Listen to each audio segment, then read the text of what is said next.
Un saludo muy cordial, hermanos y hermanas. Es un placer estar con ustedes hoy. Gracias por venir. Yo sé que es un sacrificio tratar de llegar a esta hora, pero ya los santos van llegando poco a poco. Tenemos que empezar de todas maneras para no terminar muy tarde. Así que permítame compartir lo que vamos a estudiar en nuestra lección de hoy, la primera lección, y luego vamos a tener nuestra oración. Vamos a empezar nuestro estudio, en realidad en la página 133. Para los que tienen el manual, la página 133. Vamos a pasar por alto las primeras páginas, las primeras 8 páginas de este material, porque yo voy a hacer una serie en nuestro estudio de 12 temas sobre las primeras 8 páginas que tenemos en este manual. Voy a ampliar grandemente los puntos que tenemos allí. Sin embargo, les animo de que ustedes lean esas 8 páginas si tienen el manual, porque les voy a resumir nada más, y es que Jesús quiere que nosotros regresemos al plan que existió en el principio. El Señor Jesucristo no fue un innovador. El Señor Jesucristo fue un restaurador. Él quería restaurar todo como era al principio, al plan A. Y eso se trata de, quería restaurar la vida en el campo, en un ambiente campestre. Quería que volviéramos a eso, porque Dios colocó a Adán y Eva en un huerto, no los colocó en la ciudad. El Señor Jesucristo quiso restaurar el matrimonio heterosexual y monógamo entre 2 personas y entre un hombre y una mujer. El Señor Jesucristo también quería restaurar la idea en el mundo hoy de que hay solo 2 géneros, masculino y femenino. No hay multiplicidad de géneros según el Señor Jesucristo. El Señor Jesucristo quiso restaurar la relación apropiada entre padres e hijos. Ustedes pueden leer todo en estas páginas, sencillamente se los estoy sintetizando. El Señor Jesucristo quería que regresáramos otra vez a la dieta original, la dieta que dio en el huerto del Edén. Es decir, Jesús, como el creador, quiere que todos regresemos al plan que Él estableció en el huerto del Edén. Así que esa es una síntesis, un resumen de las primeras 8 páginas de este capítulo, y les animo nuevamente que lean esas páginas, pero nos vamos a enfocar especialmente en lo que comienza en la página 133. Restauró la manera de Dios en que debemos guardar el día de reposo, el día sábado. Jesús restauró el sábado a lo que Él estableció al principio. Muy bien, vamos a tener una oración y como les mencioné, vamos a comenzar nuestro estudio en la página 133. Oremos. Nuestro Padre y nuestro Dios, te damos gracias porque nos has traído a este lugar. Gracias porque vivimos en un país donde libremente podemos abrir tu santo libro, escuchar tu voz hablándonos a través de ese libro por medio del ministerio de tu Santo Espíritu. Gracias por darnos el Espíritu Santo. Te damos gracias por tu palabra. Pedimos que no regrese tu palabra a ti vacía. Ayúdanos a entender la importancia de lo que vamos a estudiar. Te damos gracias de antemano por responder esta oración, no porque tengamos mérito, sino porque imploramos en los méritos preciosos y poderosos de Cristo nuestro Salvador. Amén. Vamos a empezar, como les mencioné en el manual, en la página 133. Y vamos a ver cómo el Señor Jesucristo restauró el sábado. Ahora, lo primero que queremos notar es el plan de Dios en la creación. Vamos a leer Génesis, el capítulo 1 y el versículo 31, hasta el capítulo 2 y el versículo 3, para ver cuál era el plan original de Dios para el sábado. Dice allí, y vio Dios todo lo que había hecho, y he aquí que era bueno en gran manera. Y fue la tarde y la mañana el día sexto. Fueron pues acabados los cielos y la tierra y todo el ejército de ellos. Y acabó Dios en el día séptimo la obra que hizo. Y reposó el día séptimo de toda la obra que hizo. Y bendijo Dios al día séptimo. Me da la impresión de que el séptimo día es el sábado, ¿no? Se repite 3 veces aquí. Y luego dice, reposó el día séptimo de toda la obra que hizo. Y ahora fíjense, y bendijo Dios el día séptimo y lo santificó, porque en él reposó de toda la obra que había hecho en la creación. 3 veces se repite que el sábado es ¿cuál día? El séptimo. ¿Y qué 3 cosas hizo Dios con el sábado? Reposó, lo bendijo y lo santificó. Eso dice el relato de la creación. Ahora, ¿será que el cuarto mandamiento nos enseña el mismo día y lo mismo que hizo Dios en la creación? Porque algunos dicen, los mandamientos fueron dados a Israel. El sábado era para Israel. Pero ¿será que el sábado de Éxodo 20 es el mismo sábado que existió antes del pecado? Sí. Vamos a leer Éxodo 20 y el versículo 8 al 11 para ver si tenemos los mismos elementos que el sábado en el pasaje que leímos en Génesis. Éxodo 20, 8 al 11. Acuérdate del día sábado para santificarlo. 6 días trabajarás y harás toda tu obra, más el que el séptimo día es reposo para Jehová tu Dios. No hagas en él obra alguna, tú, ni tu hijo, ni tu hija, ni tu siervo, ni tu criada, ni tu bestia, ni tu extranjero que está dentro de tus puertas. Porque en 6 días hizo Jehová los cielos y la tierra, el mar y todas las cosas que en ellos hay, y reposó en el séptimo día. Por tanto, Jehová bendijo el día de sábado y lo santificó. ¿Cuál día de la semana dice el cuarto mandamiento que es el sábado? El séptimo, lo dice 2 veces. ¿Y qué 3 cosas hizo Dios con el sábado? Reposó, lo bendijo y lo santificó. Yo pregunto, ¿el sábado del cuarto mandamiento es el mismo sábado de la creación? Sí. Entonces, ¿el sábado es de los judíos o es de Jehová? Hermanos y hermanas, en Génesis, antes del pecado no había judío. Así que el sábado del cuarto mandamiento es para toda la raza humana como el sábado que tenemos en el relato de la creación. Ahora, el sábado es un día para pasar con Dios y en familia. Es una conmemoración del descanso del Creador en el séptimo día de la primera semana. Es decir, el reposo el séptimo día no es meramente el reposo nuestro. El reposo en el séptimo día significa que nosotros estamos reposando, conmemorando el reposo de Dios en la creación.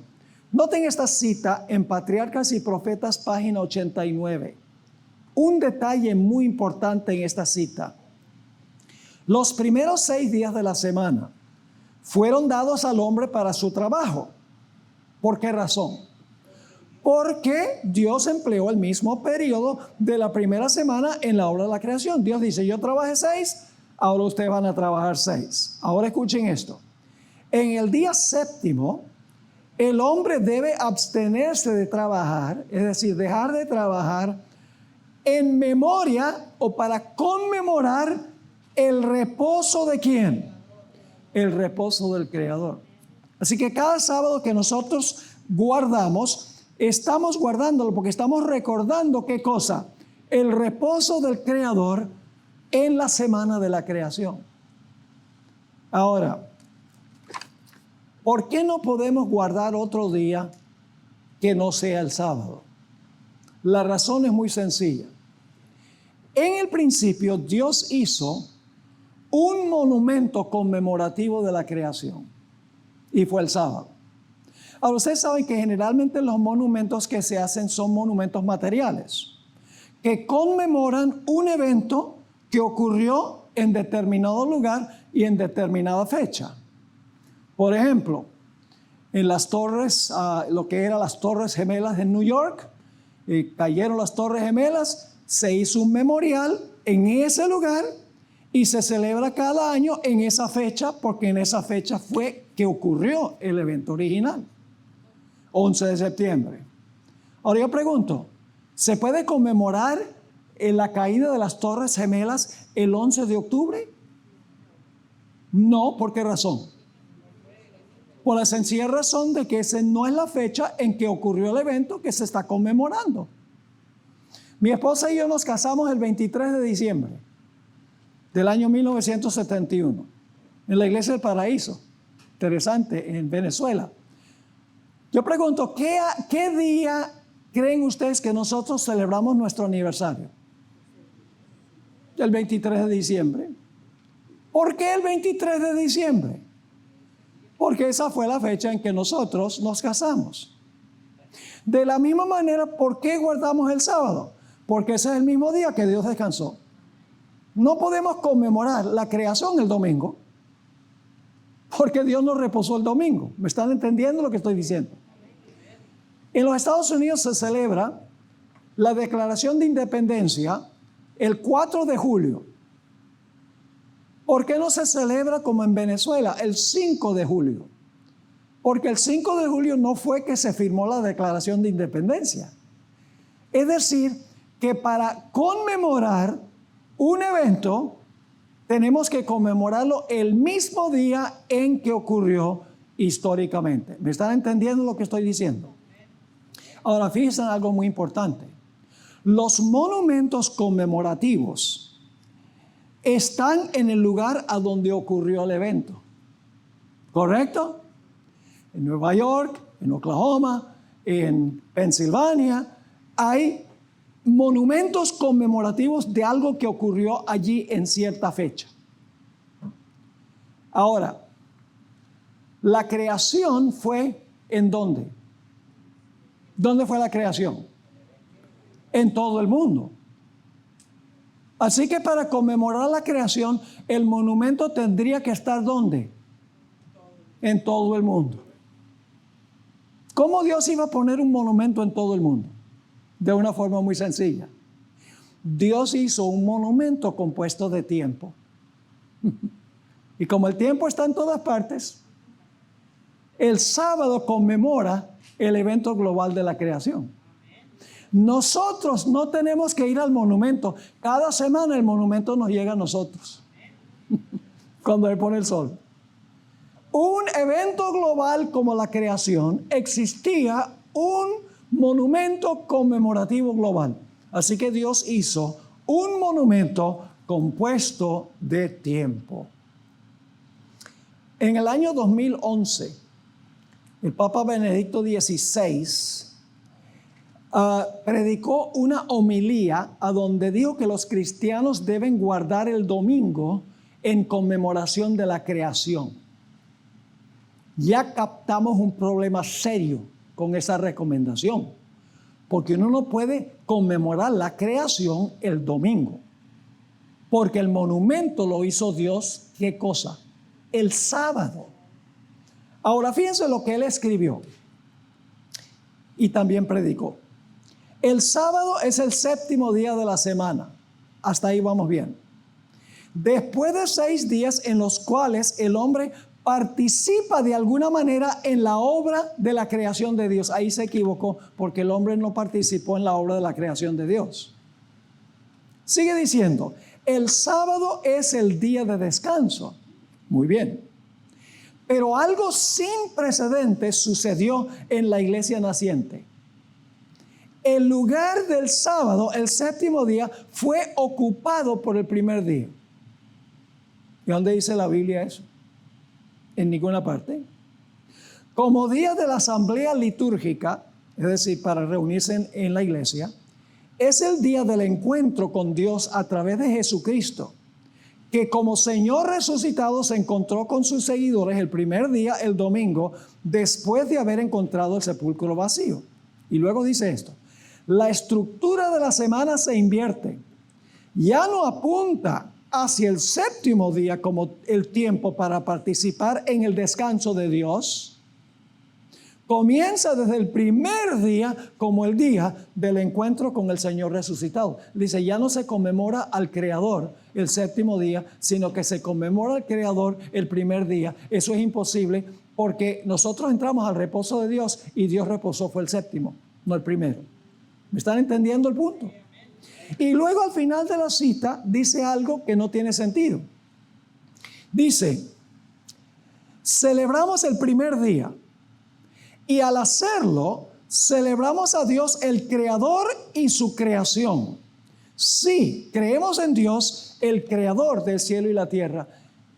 Si Él se hubiera sentado a pensar lo que estaba diciendo, hubiera visto la contradicción de lo que Él dijo y lo que Él escribió. Él está diciendo que el domingo celebramos a Dios, el Creador y su creación. Y luego dice, sí, creemos en Dios, el Creador del cielo y la tierra. Pero dice que el domingo es el día de conmemorarlo. Eso es como yo dijera que mi aniversario, que es el 23 de diciembre, está bien celebrarlo el 23 de enero. No hay ningún problema. Sí hay un problema, porque el evento original no fue el 23 de enero, fue el 23 de diciembre. Por eso hay que guardar el sábado, porque ese es el día en que ocurrió el evento original. ¿Me están entendiendo lo que estoy diciendo? Amén. Ahora, estamos en la página 134 del manual. El sábado no es simplemente un día para ir a la iglesia. Es un día para cesar totalmente las 24 horas nuestras actividades seculares semanales. La mayoría, escuchen bien, la mayoría de los cristianos que guardan al domingo van a la iglesia por la mañana y luego por la tarde ven televisión, practican deportes, trabajan en el jardín, salen a comer en restaurantes después del culto. Son actividades seculares. El sábado, las 24 horas son sagradas y solo se pueden desempeñar actividades sagradas, no seculares. Los escribas y los fariseos una vez condenaron al Señor Jesucristo por permitir que sus discípulos recogieran espigas para comer el sábado. En efecto, según los líderes religiosos, los discípulos de Jesús estaban desobedeciendo 4 leyes rabínicas, no leyes bíblicas, sino leyes que habían establecido los líderes religiosos, los rabinos, los teólogos. En primer lugar, al arrancar las espigas, ese era el pecado de cegar en sábado. En segundo lugar, como tenían que frotar el grano para quitar las cáscaras, ese era el pecado de trillar. En tercer lugar, tenía que soplar para que la hojarasca se retirara de la mano. Ese era el pecado de aventar. Y finalmente, como tuvieron que comer, ya cuando hicieron todo el proceso, era preparar una comida. Ninguna de esas leyes rabínicas estaban en la Biblia. Sencillamente fueron creadas por los rabinos. Acusaron a los discípulos de Jesús de quebrantar el sábado. En realidad estaban quebrantando las leyes de los rabinos, las leyes de los eruditos de aquella época. Ahora pregunto, ¿por qué los rabinos crearon estas leyes adicionales? La razón es muy sencilla. Antes que el pueblo de Israel fuera llevado al cautiverio en Babilonia, habían violado el sábado. Ustedes pueden leer Ezequiel 20, por ejemplo. Dice, vez tras vez tras vez, el pueblo de Israel violó el sábado, desobedeció el sábado. Y por lo tanto, después del cautiverio, quedaron curados de quebrantar el sábado. Y dijeron, tenemos que proteger el sábado para que nadie quebrante el sábado. Entonces pusieron una cerca alrededor del mandamiento del sábado para que nadie pudiera quebrantar el sábado. Agregaron 1521 leyes al sábado para proteger el sábado, para que la gente no quebrantara ese día. Estas reglas y regulaciones rabínicas no formaban parte del mandamiento del sábado. Fueron creadas por los líderes religiosos con la intención de prevenir e impedir que el pueblo quebrantara el sábado. Como en el caso del matrimonio, las distinciones de género y las relaciones entre padres e hijos, Jesús volvió al principio como la norma para observar el sábado.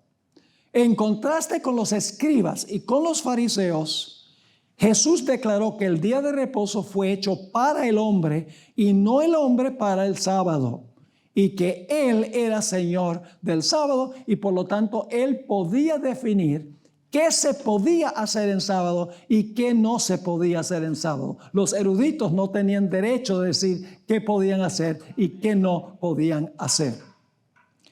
Ahora, el matrimonio y el sábado, esto es muy importante, están muy estrechamente vinculados, conectados. Los primeros 6 días Dios hizo cosas materiales, pero el séptimo día Dios los santificó. Y en Marcos 2:27, Jesús claramente declaró que el sábado fue hecho para el hombre. El hombre no fue hecho para ser esclavo del sábado. El sábado fue hecho por Dios como una bendición para el ser humano. Para entender completamente por qué Jesús hizo el sábado, el séptimo día, primero tenemos que entender qué ocurrió los primeros 6 días de la creación. Según el registro de Génesis, Dios creó al hombre y a la mujer en la última parte del 6º día de la semana de la creación y luego instituyó el matrimonio. Creó a Adán y Eva y luego instituyó el matrimonio. Después de casar a Adán y Eva, Jesús hizo el sábado para el hombre. En este orden de eventos, Dios estaba enseñando que el mundo fue hecho para el hombre y la mujer para el hombre. Sin embargo, el sábado indica que ambos fueron hechos para Dios. Así, el matrimonio es un triángulo entre el hombre, la mujer y Dios. Para recordarles a nuestros primeros padres este hecho, debían pasar el sábado juntos y con su Creador. Así, el sábado era el día de la familia por excelencia. Era un día para que el Creador y la familia se reunieran en comunión y en adoración. Jesús no abolió el sábado. Él es el Señor del sábado y por lo tanto tiene derecho de definir cómo se guarda. Claramente, Marcos 2, 27 y 28 enseña que el día del Señor es el sábado porque Jesús dijo que es el Señor del sábado. Estamos en la página 136 cuando comparamos Mateo 19, 1 al 8 y Marcos 2, 23 al 28, descubrimos que Jesús volvió al principio para defender las 2 grandes instituciones de la creación. Si leen Mateo, el capítulo 19, el Señor Jesucristo dice, pero al principio no fue así, hablando del divorcio. Jesús presentó el plan matrimonial conforme a como lo hizo al principio. Y cuando tuvo el debate con los fariseos, porque los fariseos criticaron a sus discípulos, el Señor Jesucristo dijo, el sábado fue hecho para el hombre. Es decir, Jesús restauró el matrimonio y el sábado como era al principio. Es decir, el principio era el patrón, era el ideal. Ahora sigamos aquí. Al mirar los milagros de Jesús el sábado, llegamos a comprender un poco mejor el profundo significado del sábado. Ahora fíjense qué interesante esto. Todas las curaciones de Jesús el sábado eran casos crónicos. Podría haber esperado hasta la puesta del sol. 7 sanamientos mencionan los evangelios. Jesús hubiera podido esperar hasta que se ocultó el sol para no levantar controversia, pero adrede quería causar la controversia. Una mujer doblada y jorobada por 18 años hubiera podido esperar hasta la puesta del sol, unas pocas horas. Un hombre enfermo de hidropesia, un hombre paralítico por 38 años, un ciego de nacimiento, la suegra de Pedro que tenía fiebre, un hombre con una mano seca y un hombre que estaba poseído por un demonio. Es decir, hubiera sido muy fácil esperar hasta la puesta del sol para hacer esos milagros, para no enojar a los eruditos de la época. Pero Jesús adrede lo hizo para enseñar una gran lección. Ahora escuchen bien. Los rabinos permitían una curación si la vida de la persona estaba en peligro en sábado. Es decir, ellos dicen, una persona puede ser atendida y curada siempre y cuando esté en peligro de morir. Noten lo que dice esta ley. Siempre que haya dudas sobre si la vida está en peligro, esto anula el sábado. Pero ahora fíjense la hipocresía. Al sanar a personas con casos crónicos, Jesús quería hacer un punto claro. Sabemos que el populacho obedecía las tradiciones de los rabinos, porque según Marcos 1:32 esperaban para llevar a los enfermos a Jesús después de la puesta del sol. Es decir, la gente no quería enojar a los líderes, y por eso Marcos 1:32 dice que esperaban hasta la puesta del sol el sábado y entonces traían a todos los enfermos para que Jesús los sanara. Jesús quería librar al sábado de las reglas y regulaciones creadas por los seres humanos, que hacían del sábado una carga para la gente. Algunos han estado desconcertados en cuanto a por qué Jesús no dio un mandato directo en los evangelios para guardar el sábado. Nunca encontramos que Jesús dijo en los evangelios, guarden el sábado. Ahora quiero preguntarles, ¿será que el Señor Jesucristo quebrantó el sábado como afirman algunos cristianos?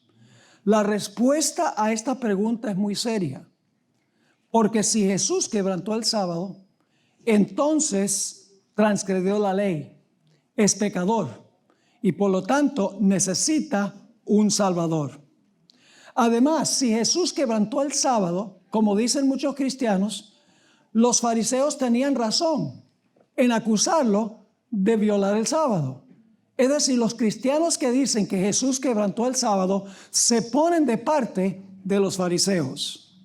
Una lectura descuidada de Juan 5 y el versículo 18 parecería indicar que Jesús quebrantó el sábado. Sin embargo, el contexto de este texto de Juan 5:18 nos indica que el Señor Jesucristo no quebrantó el sábado, al igual que dicen otros versículos también.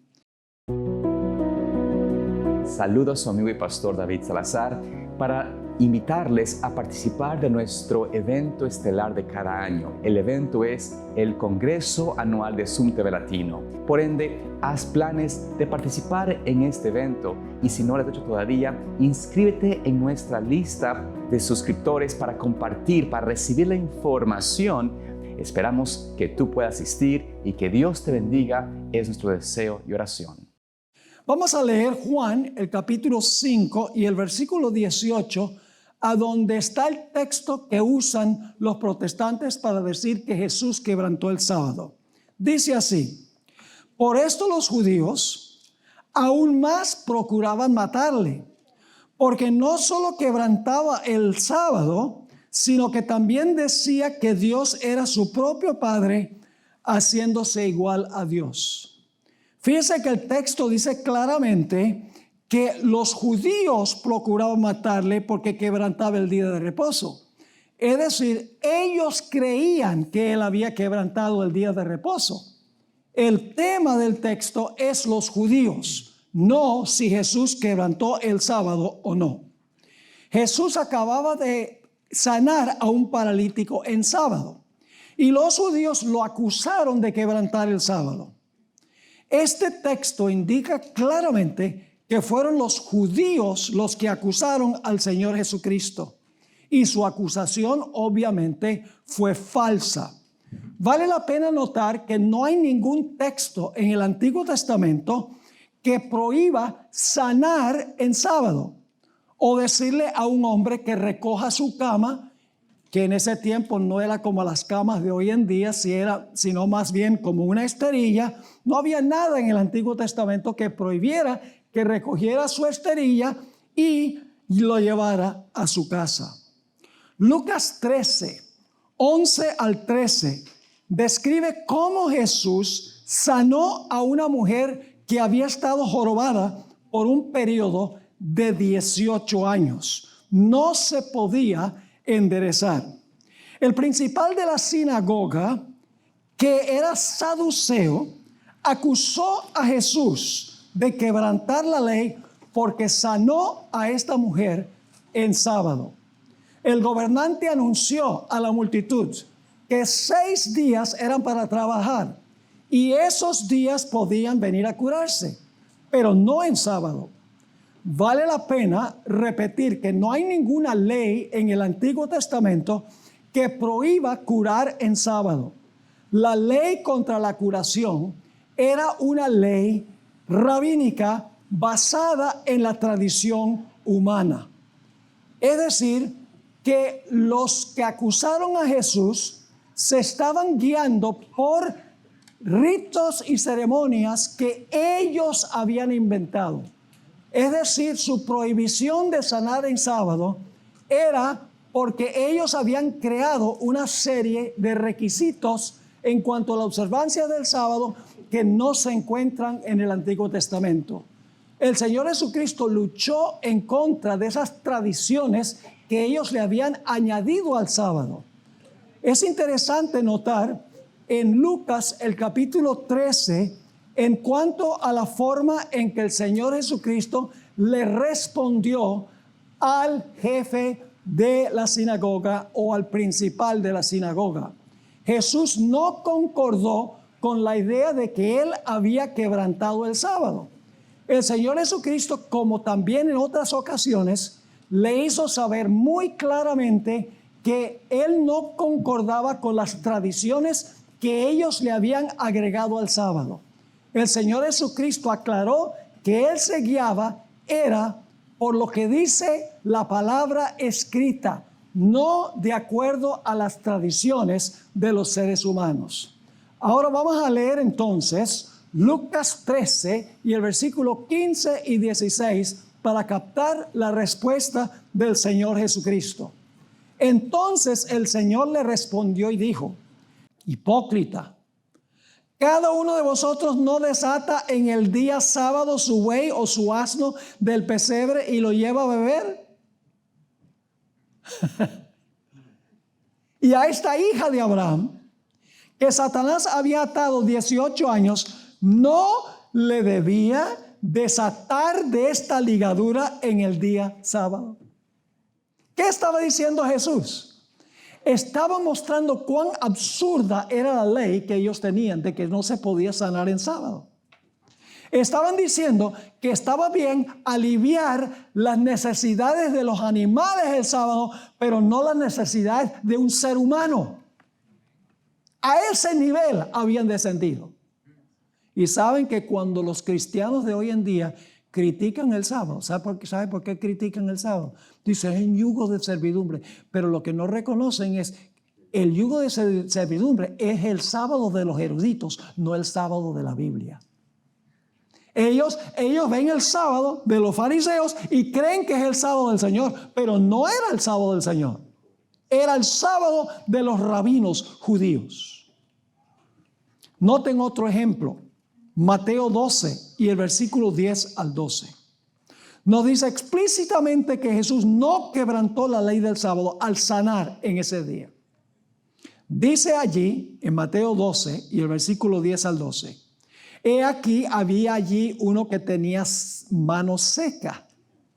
Y preguntaron a Jesús, ¿con qué propósito? Para acusarle. Está bien acusar en sábado entonces. Sanar no, pero acusar sí. Para acusarle. Y le preguntaron, ¿es lícito? Es decir, ¿estás de acuerdo con la ley? ¿Es lícito sanar en el día sábado o no? ¿Cuál es la respuesta que ellos darían? No. Él les dijo, ¿qué hombre habrá de vosotros que tenga una oveja? Y si ésta cayere en un hoyo en el día del sábado, no le eche mano y la levante. El animal no se va a morir si está en el hoyo el sábado. Se le puede sacar después del sábado. Pero hay que aliviar el sufrimiento del animal. Sigue diciendo, pues, ¿cuánto más vale un hombre que una oveja? Ellos idolatraron el sábado. Dice, ¿cuánto más vale un hombre que una oveja? Ahora escuchen. Por consiguiente, es lícito, es decir, está a favor de la ley, en armonía con la ley, es lícito hacer el bien en los días sábados. Es decir, hacer el bien el sábado está de acuerdo a la ley. Jesús no quebrantó el sábado.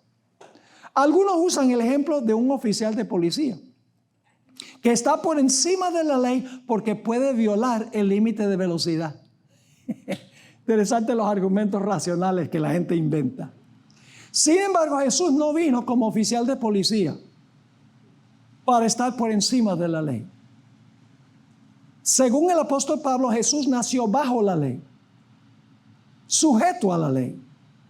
Él necesitaba obedecer, escuchen bien, toda la ley, incluyendo el sábado, porque su obediencia se iba a acreditar a aquellos que vinieran a él por fe. Si Jesús hubiera quebrantado la ley, habría sido un pecador y hubiera necesitado un redentor. Así de serio es el asunto. El hecho es que el sábado de los rabinos no era el sábado bíblico del Señor. Un día de comunión con Jesús se había convertido en un día para ganar méritos. Ellos creían que ganaban méritos guardando el sábado, que se ganaban el favor de Dios por observar el sábado. Una y otra vez, los intelectuales judíos de la época fueron celosos en cuidar el sábado. ¿Y saben lo que es irónico? En un ejemplo que vamos a mirar ahora, ellos criticaron a Jesús por sanar al hombre con la mano seca, pero al mismo tiempo ese día estaban planeando matar a Jesús. Así que está prohibido sanar en sábado, pero se puede hacer un complot para matar. Hasta ese nivel habían llegado en su legalismo. El sábado era un fin en sí mismo. No era un día de reposo, un día de refrigerio, un día para estar con la familia, un día para recordar al Creador, disfrutar. No. Era un día de servidumbre, de esclavitud, lleno de leyes que no están en la Biblia, que habían creado los eruditos de la época. Ustedes van a ver por qué estoy enfatizando esto. Ahora estamos en la página 139. Dediquemos unos momentos a contar la historia de Marcos 3, 1 al 6. Es el mismo ejemplo del hombre de la mano seca, pero Marcos nos da detalles que no da Mateo. En la sinagoga había un hombre con una mano seca. Sanar a este hombre no era asunto de emergencia, porque su enfermedad era crónica. Jesús podría haber esperado hasta la puesta del sol para sanar la mano de este hombre. Y la historia nos dice que sus enemigos lo miraban de cerca para ver qué iba a hacer Jesús en ese caso, con el fin de acusarlo. Qué extraño que Jesús iba a sanar en sábado mientras que ellos criticaban el sábado. El versículo 3 indica que Jesús quería recalcar un punto, porque le dijo al hombre: sube acá para que todo el mundo te vea. No hace nada oculto, dice que aquí voy a enseñarles una lección. Párate aquí, enfrente de todos los que estaban allí. Y luego el Señor Jesucristo le hizo una pregunta a los dirigentes que estaban allí: ¿es lícito en sábado hacer el bien o hacer el mal, salvar la vida o matar? ¿Por qué dijo Jesús o matar? Porque él sabía que ellos en sus corazones estaban planeando matarlo. A ese extremo, hermanos y hermanas. Y cuando los evangélicos de hoy en día ven el sábado, ellos no están viendo el sábado de la Biblia, están viendo el sábado de los rabinos y creen que es el sábado del Señor. Y por eso, ustedes las adventistas son unos legalistas, el sábado es miserable, no pueden hacer esto, no pueden hacer lo otro, porque están viendo el sábado a la luz de los fariseos y los escribas, y no como Dios lo estableció al principio. Ahora escuchen bien, el tema no era si el día de reposo era el día correcto. El debate era sobre si el sábado es el día o no. No, ese no era el punto. Ese era un tema que ya estaba resuelto en los días de Cristo Jesús. La cuestión era cómo se debía ¿qué? Cómo se debía guardar el sábado. Y si era lícito para él curar en sábado. Era lo que se permitía el sábado, no cuál era el día específico de reposo. Ahora, ellos guardaron silencio cuando Jesús le hizo la pregunta del lícito, porque ellos sabían que si decían que no, la gente hubiera dicho: qué despiadados son estos. Y si decía que sí, entonces la gente hubiera dicho: pero entonces, ¿por qué ustedes violan las leyes que ustedes mismos establecieron? Así que no contestaron, quedaron callados. En el versículo 5 dice que Jesús sintió ira santa. ¿Qué es ira santa? Es una ira aceptable cuando se ve un mal que se ha hecho. Uno debe sentir ira santa. Y esta es la única vez en la Biblia donde se dice que Jesús sintió ira. Dice ira en la Biblia. Al igual que con el tema del divorcio y el nuevo matrimonio en Mateo 19, Jesús estaba maravillado por la dureza del corazón de ellos. El sábado se había convertido en un fin en sí mismo. Estaban más preocupados por la letra muerta, de lo cual hablamos anoche, que por una relación espiritual y ayudar a este hombre que estaba enfermo. Y si ustedes leen el pasaje paralelo de Mateo 6:11, dice que ellos se enloquecieron de ira contra Jesús. Así que no hay ningún problema con sentir ira el sábado y querer matar a alguien, pero sí está mal sanar a una persona en sábado. A ese extremo habían llegado.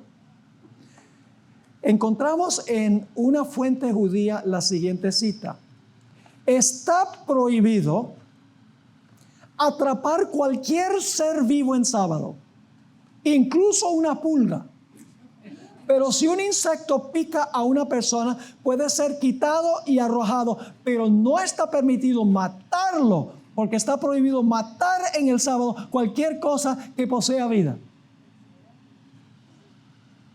Estaba bien abstenerse de matar a una pulga, pero estaba bien matar al Mesías. ¿Están entendiendo el problema de Jesús? Nosotros tenemos que hacerle saber al mundo protestante que el sábado de los fariseos no es el sábado del Señor. No es el sábado bíblico. El sábado bíblico es un día de gozo y felicidad. Nosotros sabemos por los registros históricos que algunos rabinos llevaban una escoba para barrer el camino antes que pasaran, para no matar a hormigas o a otro insecto en su camino. En esa historia se negaron a matar una pulga en sábado. Sin embargo, están conspirando para matar al creador de la vida en sábado, solo por obedecer sus tradiciones y regulaciones despiadadas, tontas y antibíblicas. El problema del cristianismo contemporáneo, mis hermanos y hermanas, es que consideran el sábado de los rabinos como si fuera el sábado del Señor. Por eso lo llaman el viejo sábado judío o el sábado de los judíos. Ahora vamos a saltar a la página 141. Tenemos que concluir este capítulo de una forma muy interesante. Tenemos que hablar de lo que va a pasar en el futuro. Vamos a pasar por alto lo que está en la segunda mitad de la página 140 y en la parte de arriba de la página 141, porque más adelante en otra presentación, creo que es la próxima, vamos a volver a estos puntos. Ahora escuchen esto. La iglesia cristiana de hoy comete el mismo error que cometieron los judíos en los días de Jesús. ¿Y cómo es eso? Vamos al párrafo debajo de este. Los fariseos crearon un falso sábado. ¿Verdadero o falso? Crearon un falso sábado. Basado en la tradición humana. ¿Sí o no? Sí. Si Jesús hubiera guardado este sábado, ¿qué hubiera estado aceptando? La autoridad humana de ellos en vez de la autoridad de Dios. Habría rendido homenaje a la autoridad que cambió el significado del sábado y lo cargó con tradiciones humanas. El hecho es que Jesús, el observador del sábado, fue acusado de ser un quebrantador del sábado porque no guardó el falso sábado creado por los rabinos. Ahora echemos un vistazo a los eventos del tiempo del fin. Creo que ya algunos veo el brillo en los ojos, ¿saben para dónde vamos con esto? Sabemos que el gran tema de la controversia final será los mandamientos de Dios versus los mandamientos de los hombres. La adoración a Dios y la falsa adoración a la bestia. ¿Será posible que el conflicto entre Jesús y los escribas se repita en una escala mucho mayor en la iglesia fiel de Dios y el cristianismo apóstata? Vamos a notar en la página 142 el paralelo. Jesús dejó en claro que al no ayudar a los necesitados, los fariseos en realidad estaban quebrantando el sábado, mientras que Él lo estaba guardando. En otras palabras, la tradición había anulado el efecto de la palabra escrita de Dios. Sus reglas, que tenían intención de proteger el sábado para que no se quebrantara, en realidad los llevaron a quebrantarlo. El sábado de los fariseos en realidad era un sábado falso. ¿Verdadero o falso? ¿Era un sábado falso? ¿Por qué era falso? Porque era un sábado creado por ellos, no el sábado bíblico. No en escrito está. Un sábado basado en la tradición humana. Guardar ese sábado era realmente falsa adoración, porque glorificarlo al hombre en vez de glorificar a Dios. Ahora fíjense, el conflicto final implicará un sábado falso y un sábado verdadero, ¿sí o no? Sí. La única diferencia es que entre los tiempos de Jesús y los nuestros es que en aquellos días los que decían ser el pueblo de Dios guardaban el sábado de la manera incorrecta, mientras que en el tiempo del fin el mundo cristiano guardará el día incorrecto. ¿El conflicto final va a tener que ver con el sábado como en la época de Jesús? La única diferencia es que ellos lo guardaban en la forma incorrecta, mientras que al final va a ser el día incorrecto. Un día creado por la tradición humana. La misma prueba. Sigamos aquí. ¿Les está quedando claro o no? Ahora fíjense. Mientras que en el tiempo del fin el mundo cristiano guardará el día equivocado. Pero al principio, el principio que involucrado es el mismo. En ambos casos se trata de un sábado ideado ¿por quién? Por el hombre. Y no el sábado que Jesús hizo en la creación. El conflicto en los días de Cristo era en realidad sobre el día de reposo hecho por Dios versus el día de reposo hecho por la tradición humana. Y guardar un día de reposo hecho por el hombre es practicar falsa adoración. Ahora escuche, debe resaltarse que los fariseos no solo quebrantaron el sábado de Dios al abstenerse de hacer bien el sábado, sino que también quebrantaron el sábado al intentar matar a Jesús en él. Ahora vamos a ver otros paralelos muy interesantes. ¿Qué querían hacer? Porque Jesús no guardaba el sábado falso de ellos. ¿Qué querían? ¿Qué querían? Eso se va a repetir. ¿Va a haber un decreto de muerte contra los que no guardan el falso sábado al final de la historia? ¿O ya? Nuevamente, notemos. Ironía de ironías. Condenaron a Jesús por sanar en sábado, pero querían matarlo ese mismo día. Ciertamente sus reglas de la observancia del sábado habían invalidado el mandamiento que dice no matarás. El falso sábado los llevó a quebrantar el mandamiento no matarás. En otras palabras, es como si estuvieran diciendo, o guardas nuestro sábado o te matamos. ¿Te suena familiar esto? Llegará un momento en que el mundo cristiano querrá matar a los que no guarden su sábado, es decir, un sábado de invención humana. Siempre ha sido un enigma para mí cómo el mundo cristiano puede acusar a los adventistas de ser legalistas por guardar el sábado y luego dar la vuelta y decir, o guardan el domingo o los matamos. ¿Qué peor legalismo podría haber de decir, guarda el domingo o te matamos? Y muchos van a guardar el domingo, ¿por qué? Porque aman a Jesús. No, ¿por qué? Porque tienen miedo de morir. Eso es legalismo. Oh, Señor, voy a guardar tu sábado para que no me mates.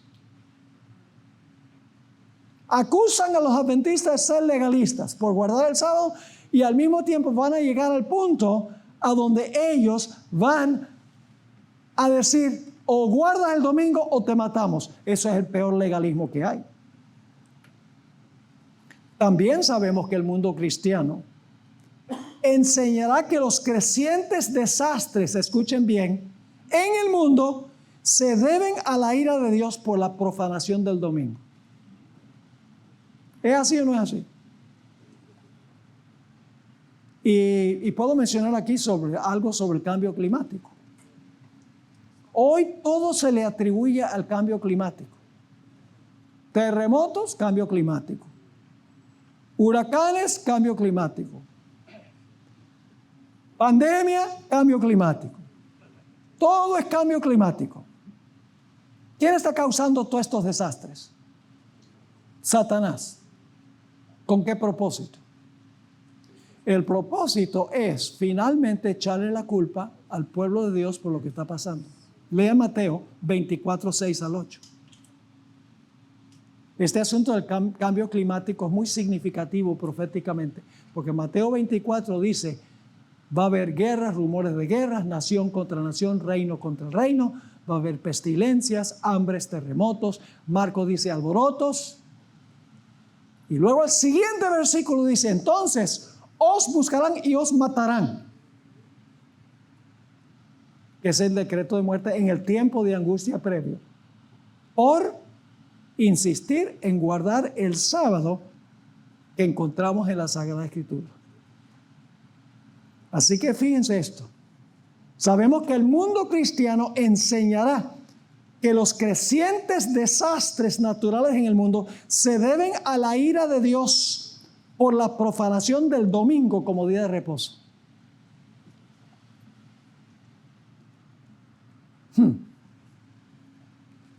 Fíjense eso. Es decir, Dios está enojado. Los desastres los está causando Dios. Cuando nosotros sabemos que ¿quién está causando los desastres? Satanás, Dios está quitando el espíritu del mundo. Está soltando los vientos. Porque la gente no lo quiere. Dios dice, yo no voy a insistir. Si ustedes no me quieren, yo me echo atrás. Pero ellos van a decir que es Dios el que lo está haciendo porque no se guarda el domingo. ¿Y qué va a hacer la mayoría de la gente? La mayoría de la gente va a decir, hay que acabar con los problemáticos, porque Dios está enojado. Hay un grupo que no está dispuesto de acatarse a la ley de guardar el domingo. Y por lo tanto tenemos que acabar con ellos. Y entonces Dios va a traer nuevamente prosperidad. Imagínense, si eso no es, eso es salvación por obras, de lo que nos acusan a nosotros. Porque está diciendo, si nosotros guardamos el domingo y acabamos con los que insisten en guardar el sábado, entonces Dios nos va a prosperar. ¿Eso acaso no es ganar el favor de Dios? Los que dicen gracia creen que pueden salvar a la humanidad por lo que ellos hacen. Así que, hermanos y hermanas, es muy importante estudiar el sábado como aparece en los evangelios, para saber en verdad cuál es el conflicto que hay. El conflicto es muy sencillo. Es entre la palabra de Dios y las tradiciones de los seres humanos. Dios tiene un sábado y los judíos tenían otro sábado. Al final de la historia, Dios tiene un día sábado que es el séptimo día, mientras que el mundo cristiano va a tener su sábado también. Pero su sábado no se basa en la Biblia. Su sábado se basa en la tradición de los seres humanos. El cambio que ha hecho el hombre de pecado, que se menciona en Daniel, el capítulo 7 y el versículo 25. Pensará cambiar los tiempos y la ley. Y el papado no esconde el hecho de que ellos fueron los que cambiaron el día de reposo. Y lo leí del Papa Benedicto, donde él dice que la semana se ha volcado, ahora la semana no apunta al séptimo día, sino que apunta al primer día de la semana como el día crucial para conmemorar al Creador y para conmemorar la creación. Nosotros los adventistas tenemos un mensaje para el mundo cristiano.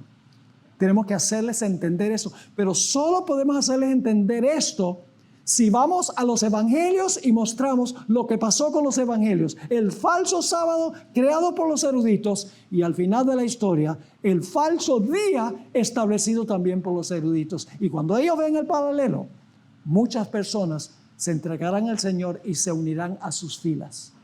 ¿Sabías que existe un ministerio cuya misión es proclamar la verdad de Dios al mundo y el mensaje final de Dios?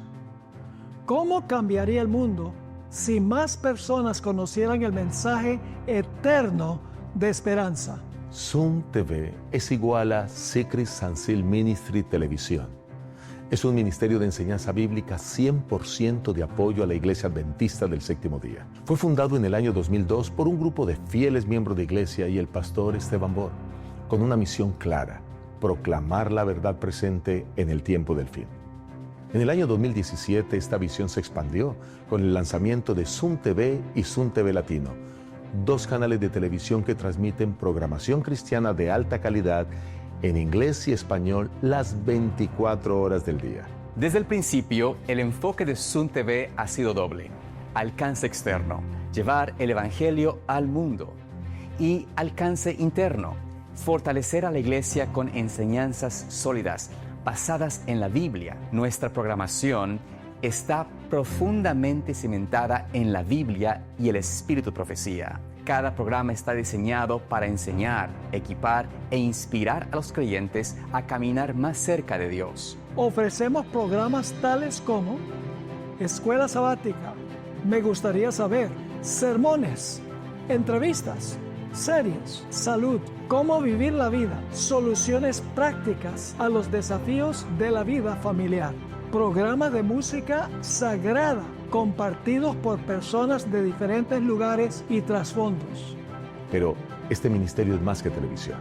Cada mes, nuestros pastores aceptan invitaciones para predicar y enseñar en todo el país, en los Estados Unidos y en todo el mundo. Nuestro equipo pastoral, junto con un dedicado equipo de medios, trabaja incansablemente para proclamar el mensaje de Jesucristo al mundo entero. Y hemos visto a Dios obrar de manera poderosa. Personas de todos los continentes, desde grandes ciudades hasta aldeas remotas, están sintonizando, escribiendo y compartiendo cómo este mensaje ha transformado sus vidas. Este impacto global sigue creciendo más allá de lo que imaginamos. Y tú formas parte de él. Esto es Zoom TV, Secrets Unsealed Ministry, un ministerio que proclama la verdad presente en el tiempo del fin. Prepara corazones para el regreso de Jesús y se une con iglesias como la tuya para cumplir la misión. Zoom TV, unidos en la misión.